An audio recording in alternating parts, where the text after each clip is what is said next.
Média généraliste et indépendant, Euradio, anciennement Euradio Nantes, n'a plus aujourd'hui à prouver son succès. La petite radio réalisée 100% par des étudiants, née en 2007, est devenue aujourd'hui la première radio européenne des territoires en France.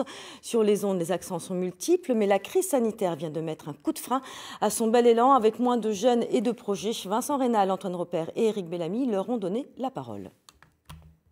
Indépendante, associative, citoyenne, Euradio est diffusée sur Nantes depuis 2007. Elle rayonne aujourd'hui dans plusieurs grandes métropoles.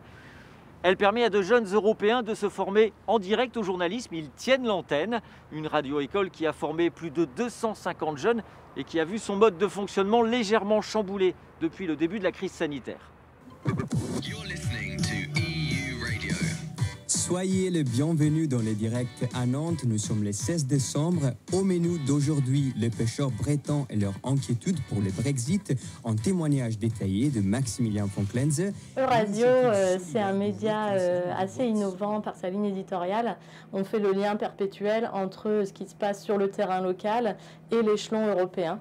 Et inversement, on va s'inspirer de ce que font nos voisins européens pour en tirer de bonnes pratiques qu'on pourrait mettre à l'œuvre à l'échelle locale. La revue de presse va traiter les discussions qu'il y a autour de la fermeture des stations de ski dans les pays alpins. Donc c'est bon pour ce midi le direct.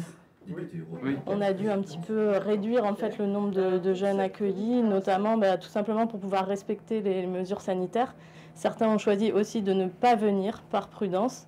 Mais en même temps, d'autres aussi sont très en demande. On reçoit toujours énormément de candidatures. Et je pense qu'on fera une répétition justement de cette chronique-là, Yelena. D'accord. C'est un peu compliqué parce que ce sont des étudiants qui ne seront très peu sortis au café le soir après avoir passé leur journée de travail. C'est vrai que je pense qu'ils ont des habitudes de se retrouver, d'échanger, de jouer ensemble. Aujourd'hui, ils ne peuvent pas le faire. Ils sont moins nombreux. Là, aujourd'hui, ils ne sont que 3, un Allemand, un Italien et une Française. Donc les échanges se font, mais forcément, c'est un petit peu plus difficile. Il y a moins cette émulation de groupe que quand ils sont 5 ou 6. Mais derrière ce projet ludique, les enfants n'en oublient pas la solidarité. On écoute le mot de Gwenaëlle. Tu peux pas l'appeler pour... Si, elle a annulé plein de choses. Pour toi, on peut peut-être passer un coup de fil, Cécile. On arrive dans un autre pays, dans une ville qu'on ne connaît pas encore. Et tout d'un coup, tous les liens sociaux sont coupés hors du cadre de travail. Donc ça m'a vraiment plongé dans une certaine précarité relationnelle. Et c'était pas facile pour moi. Quand ils viennent ici, normalement, ils arpentent tout Nantes. C'est-à-dire qu'ils partent en reportage tous les jours. Ils traitent des sujets différents tous les jours. Donc, du coup, tu connais beaucoup plus de choses. Tu t'empares réellement et tu t'imprègnes du territoire et de ce qui se passe. Voilà.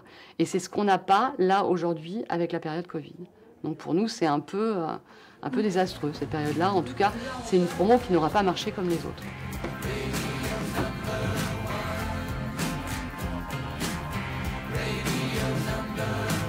Les poissons, eux aussi, attendent avec impatience. La future gestion des stocks reste incertaine. On a eu aussi la chance de mieux se connaître, de développer un rapport, je peux dire, en team. Ça va nous manquer comme expérience, ça c'est vrai. Mais bon, en tout cas, je crois que c'était une très, très bonne expérience. Avant de se quitter, je vous rappelle cette information principale. Joël Batteux, l'ancien maire de Saint-Nazaire, est décédé hier soir à l'âge de 77 ans. Nous y reviendrons dans notre édition ce soir à 19h. C'est la fin de ce journal. Excellent après-midi à tous.